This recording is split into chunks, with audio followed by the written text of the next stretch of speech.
Debentures के case में issue of debentures considering the redemption को ध्यान में रखते हुए इशू की एंट्री, ये रिडेम्पशन में ध्यान में रखते हुए बेटा हम जो अकाउंटिंग कॉन्सेप्ट ध्यान में रखते हैं वो है कंजर्वेटिज्म, प्रूडेंस विच सेज कि जो लॉस बाद में होने वाला है उसको हमें आज ही रिकॉर्ड कर लेना चाहिए।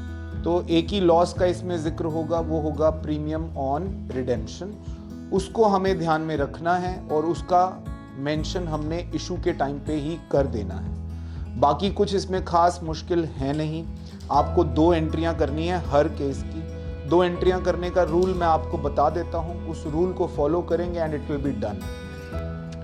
तो पहला है इशूड एट 100, रिडीमेबल एट 100। मैं डिबेंचर को 100 रुपए का मानकर चल रहा हूं, 100 रुपए का डिबेंचर है, तो ये पहला केस ये है कि 100 रुपए में डिबेंचर इशू हुआ, पार पे इशू हुआ और पार पे रिडीम होने वाला है। इन 2 एंट्रियों का रूल है बेटा, द फर्स्ट एंट्री ये होती है bank account debit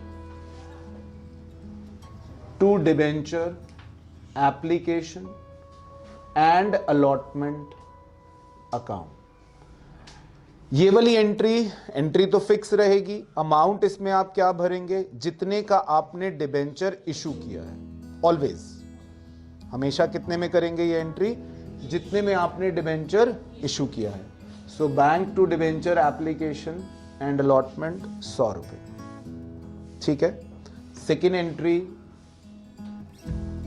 debenture application and allotment account debit to percentage debenture account. इस एंट्री को भरने का क्या तरीका है, जितना अमाउंट आपने पहली वाली एंट्री में क्रेडिट किया है उतना ही बिना सोचे समझे यहां डेबिट होना है।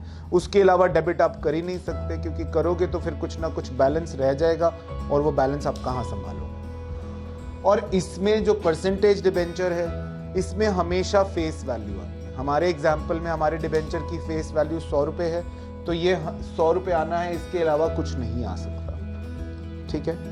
Next case issued at discount redeemable at par. Issue कितने पे हुआ है, 95 पे, रिडीमेबल कितने पे है, 100 पे। पहली एंट्री जो होगी bank account debit to debenture application and allotment account 95। पहली entry bank account debit to debenture application allotment 95।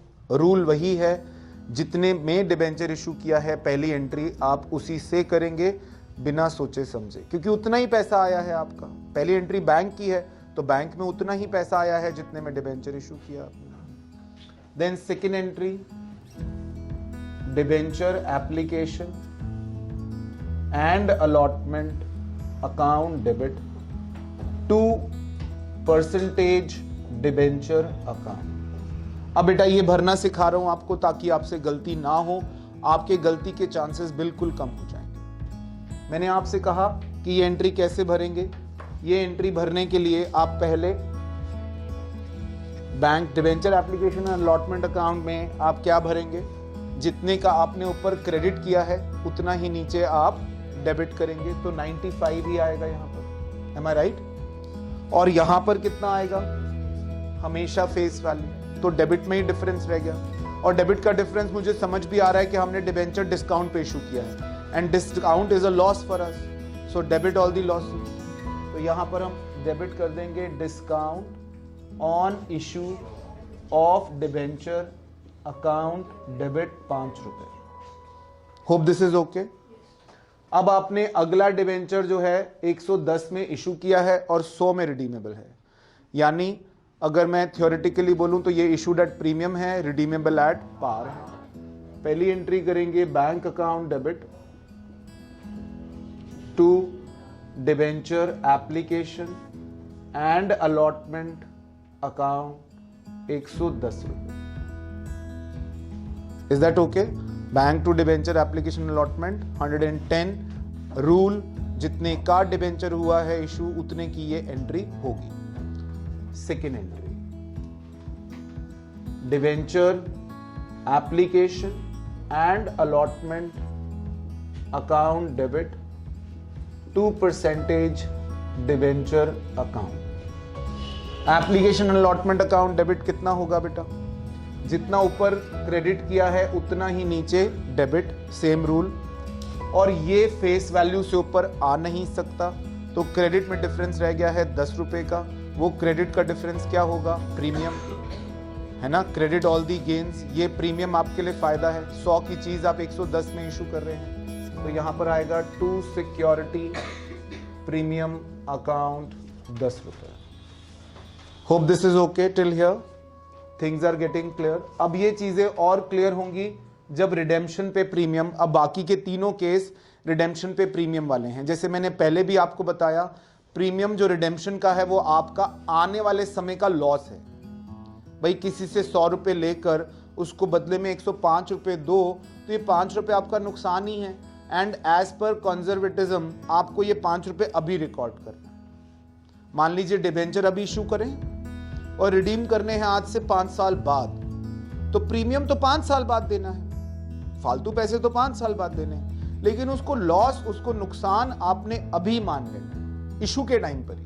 Entry issue की कर रहे हो, रिडेम्पशन की नहीं कर रहे हो बेटा आप। तो इशू के टाइम पर आपने उसको लॉस मान लेना है। कैसे करेंगे? पहली इशूड एट 100, तो बेटा पहली एंट्री तो 100 से ही होगी। Bank account debit to debenture application and allotment account 100 रुपए बेटा। कितना होगा? 100 ही होगा ना, क्योंकि जितने पे आपने डिबेंचर इशू किया उतने से आपने ये एंट्री कर देनी है। Second entry, debenture application and allotment account debit to percentage debenture account. बेटा यहां 100 और यहां भी 100, मगर देखो डेबिट क्रेडिट मैच तो कर गया है, मगर आपने अभी एंट्री पूरी नहीं करी है। आपको मालूम है क्यों नहीं पूरी करी है अभी तक आपने? क्योंकि आपने ये एक 5 रुपए का तो मेंशन कहीं किया ही नहीं। अब बिना मेंशन किए तो हम एंट्री नहीं छोड़ सकते। अब मैंने अभी आपसे कहा कि आपका ये 5 रुपए जो आपने बाद में देना है, इसको अभी आपने क्या मान लेना है? लॉस। तो यहां पर डेबिट करेंगे loss on issue of debenture account debit 5 रुपए। बेटा लॉस होता है कि एक आपने अभी लॉस किया, आपके नुकसान हो गया, आपने वो लॉस भर दिया। जैसे फॉर एग्जांपल आपके गुड्स को आग लग जाती है, तो आप डेबिट करते हो loss by fire account debit to purchases कर देते हो, क्योंकि माल चला गया आपका, अभी चला गया। आपकी कैश चोरी हो गई, loss by theft account debit to cash account. तो क्रेडिट में आप क्या करते हो? जो चला गया। अब इस केस में क्या है कि गया कुछ नहीं अभी तक, हाँ या नहीं? आप सोच के देखो, जो लॉस आपका होता है उस लॉस में कुछ ना कुछ आपके हाथ से चला जाता है। गुड्स गए तो टू परचेज कर दिया, कैश गई तो टू कैश कर दिया, है ना?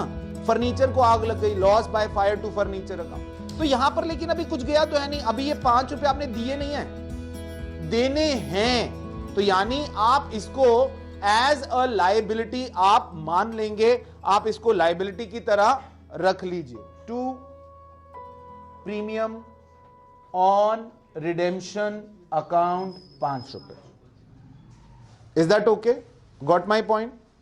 अगला, इशूड एट 95, रिडीमेबल एट 110। तो बेटा पहली entry bank account debit to debenture application and allotment account 95। पहली एंट्री किससे होगी? जितने पे डिबेंचर आपने इशू किया है। आपने डिबेंचर कितने पे इशू किया है? 95 पे। Second entry debenture application and allotment account debit to percentage debenture account. यहां पर 95 और यहां पर 100, ये तो तय है, हमारा रूल तय है, इसमें तो कोई चेंज नहीं है। अब इस वक्त आपके पास दो नुकसान है, एक डिस्काउंट ऑन इशू और एक प्रीमियम ऑन रिडेम्पशन। 5 रुपए डिस्काउंट ऑन इशू है, 10 रुपए प्रीमियम ऑन रिडेम्पशन है, दोनों ही आपके नुकसान है। हमको बुक कहती है कि दोनों को अलग अलग लिखने की बजाय loss on issue of debenture account debit आप कर सकते हैं 15 रुपए, दोनों को कंबाइन कर सकते हैं। वरना आपको लिखना था discount on issue of debenture account debit 5, loss on issue of debenture account debit 10। लेकिन आप दोनों को कंबाइन कर सकते हैं और यहां पर एक लाइबिलिटी जो आपके सिर पर खड़ी हो गई है, to premium on redemption account 10 रुपए। Is that okay? Last case issued at 105, तो आपकी पहली एंट्री होगी bank account debit to debenture application and allotment, how much? 105। क्यों बेटा, कितनी होगी? 105 होगी। Bank to debenture application allotment 105 रुपए, जितने का डिबेंचर इशू हुआ है। फिर debenture application and allotment account debit 2% debenture account. अब इसमें 105 आना है और इसमें 100 आना है, ये तो तय है। अब 5 रुपए आपको फायदा हो रहा है और 10 रुपए आपको नुकसान हो रहा है। जो 5 फायदा है वो तो यहां पर टू सिक्योरिटी प्रीमियम, ये तो 5 रुपए आपने रिकॉर्ड कर लिए जो फायदे के थे, तो अब 105 और 105 ही हो गया, बात बन गई। लेकिन जो 10 रुपए आपके रिडेम्पशन का लॉस है वो भी आपको जिक्र करना ही पड़ेगा। तो आप क्या करोगे?